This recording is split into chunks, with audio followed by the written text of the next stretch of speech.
It's terrible that an incident like this has to fortify my position, but I really think it's all, all green for gold and silver. And you know Yeah. that I was never a silver bug. They used to beat me up when I used to say it was like kissing your sister. Okay. But that's gone now. It's like kissing a very attractive woman, the same as gold. And I really think forgetting what may happen tomorrow, over the coming weeks and all, we're going to see this next leg up in the metals, followed with the shares and especially the junior resource market now. Gold prices surged to a record high in mid-May, driven by robust safe haven and hedge fund purchases. This rally has been prompted by expectations of rate cuts from the Federal Reserve and other central banks and increasing economic uncertainty. Furthermore, rising fiscal deficits have spurred significant gold purchases, predominantly in the OTC market.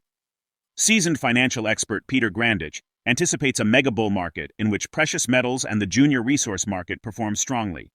The gold mining stock has risen in sympathy with gold prices going back to its resurgence in March, and more recently with the increase that began July 3. Since the price of gold broke out to new highs on March 1st, Agnico Eagle shares have shot up more than 50%, while gold's price has climbed about 16%. Regarding these developments, Grandich predicts this will trigger Western institutions to start investing in gold more seriously, leading to substantial market movement. According to a World Gold Council survey, central banks in advanced economies are increasingly looking to boost their gold reserves. Nearly 60% of these countries' central banks believe gold's share of global reserves will rise over the next 5 years, while 56% think the US dollar's share will fall. Based on fundamentals, analyst views strength in the metals market despite false narratives about China's gold purchases and silver's recent price challenges. While silver hasn't exceeded $36 in 9 months, he remains bullish on precious metals overall. Silver price extended losses for the second successive day, trading around $30.60 per troy ounce during the early European session on Monday. This downturn can be attributed to mixed economic data from China, applying mild pressure on the gray metal.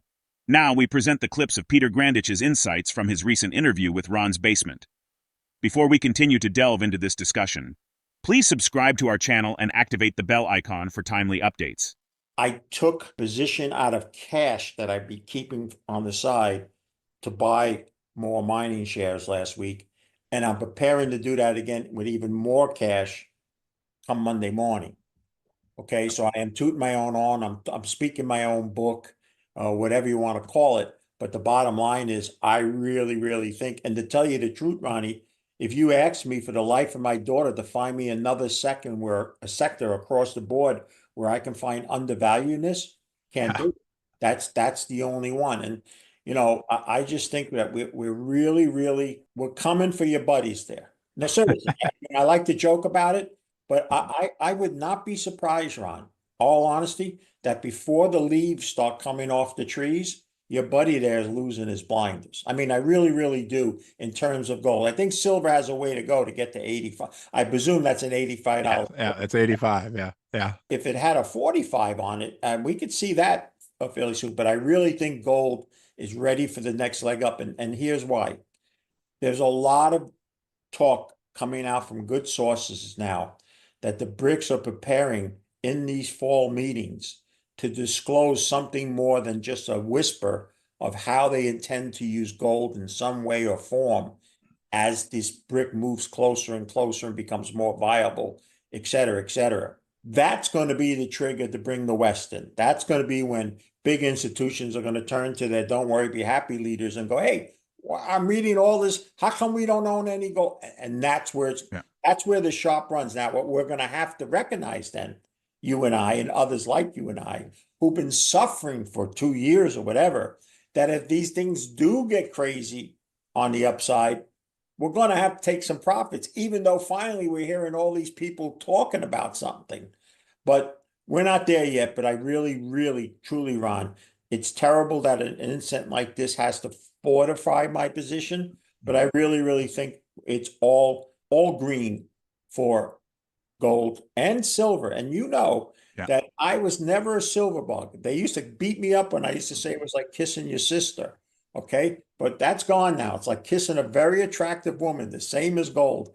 And I really think forgetting what may happen tomorrow, over the coming weeks and all, we're going to see this next leg up in the metals, followed with the shares and especially the junior resource market now. Vince Landy came out with a wonderful story this past week, and it's been backed up with authoritative journalist reporting that basically in Asia, it looks like JP Morgan, but clearly one or more huge banks have really gotten themselves into a bad situation against someone that's absolutely now controlling both the gold and silver market in Asia. Mm-hmm. And I am going to tell you that when you see these stories that ran again a week ago, oh, China's not buying anymore, down one day, $35. 2 days later, gold's higher than where it first fell from. Same thing, silver. Now people like came into the weekend going, silver's only 30 and a half. Hello, it couldn't even get over 36 or 9 months ago, and we were all depressed about that. These metals are primed and ready. And what got me really excited, and something I did Friday, I didn't even think of bringing this up, but I might as well. I was ready to short the stock market when it got above Dow 40,000. You know that I've spoken Mm-hmm. about. Yes.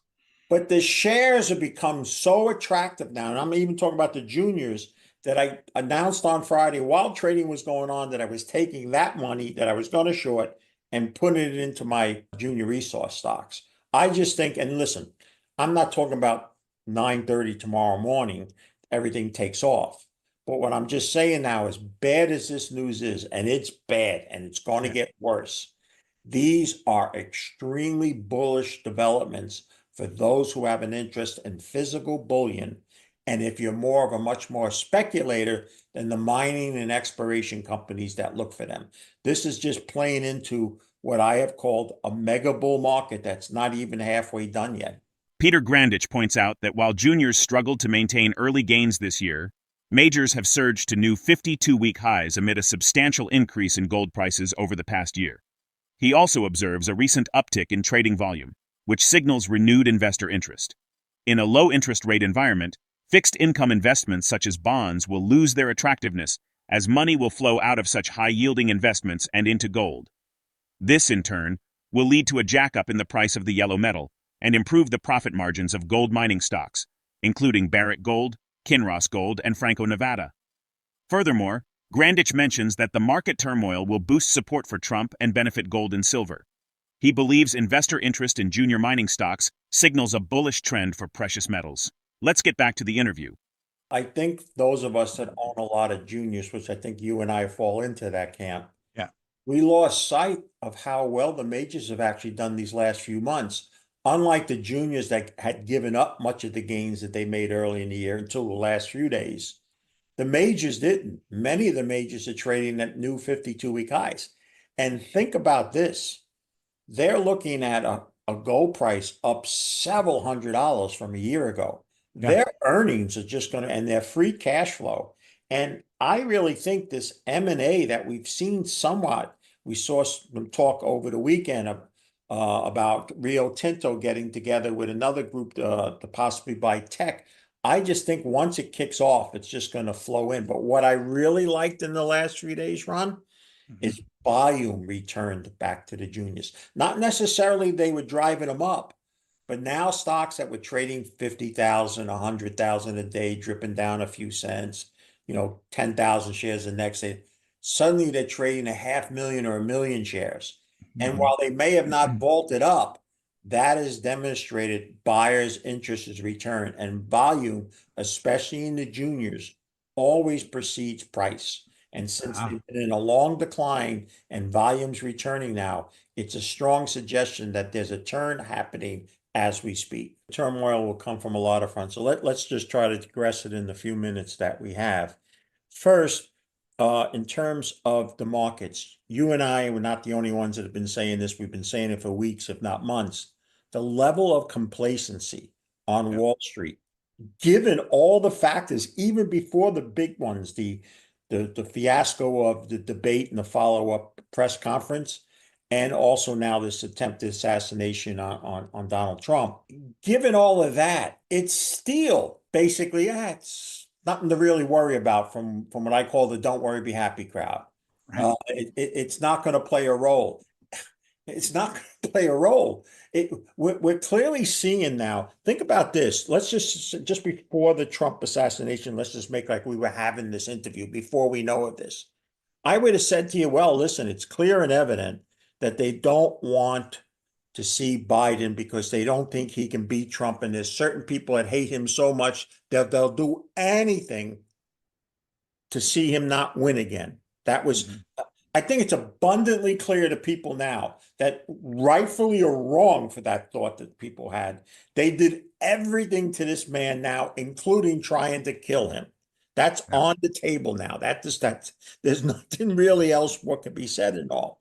And to think that that's just going to stop, or they're just going to say, "Oh, gee, we were really wrong. Okay, let's live happily ever after." I think that's a farce to fall into. So there's no question this is going to happen. And now, what do you do for those people that were just before this happening, thinking, "Well, can we slide Biden out? Can he step down, or can he announce, be willing to let somebody else take over?" Or all that. I think it's a lost cause no matter what. If their goal was, and if people that are going to conspire out there and say this was all planned, it's part of the deep state, they wanted to see him done. Well, if that was their plan, they really blew it. Because here's what's going to happen. Not only are you refortifying everybody that was already bullish for Trump, you're going to get a lot of fence sitters. And maybe people like me that, I like what he thinks, but I can't stand the way he speaks or carries himself, whatever. I think those people are going to move towards him. I think it's clear and evident. And that opens the door to, does he make it? Is he sworn in? I mean, all these thoughts that weren't going to be present a week ago are going to be there now. And let me add one other thing, because it ties into what you and I try to do each day from the investment side of things. The VIX in the stock market has gotten so low, almost to record lows. If you want to know about complacency, just look at the VIX. At a time when I can make an argument politically here, politically abroad, economically here, economically abroad, immigration, all sorts of issues happening, the Middle East getting worse, all these type of things. And guess what? What has managed to perform what it's always supposed to do during periods of this? Gold and silver. I hate to use adversity or harm or this poor man that was killed innocently and all, but this type of actions are only beneficial for physical metals. Within this, HSBC has raised its average price forecasts for gold due to near-term strength. However, the bank expects a potential decline in prices by the fourth quarter of this year or into 2025. Specifically, analysts have lifted its average gold price forecast for 2024 to $2,305. Yet, their 2025 estimates are now lowered from $2,105 to $1,980, implying a 12% drop from current levels. Given these developments, how do you plan to adjust your investment strategy in response to the anticipated bullish trend in precious metals? Drop your thoughts in the comment section below. If you find this video informative, don't forget to support our channel and turn on notifications to stay informed about our latest videos. See you in the next video.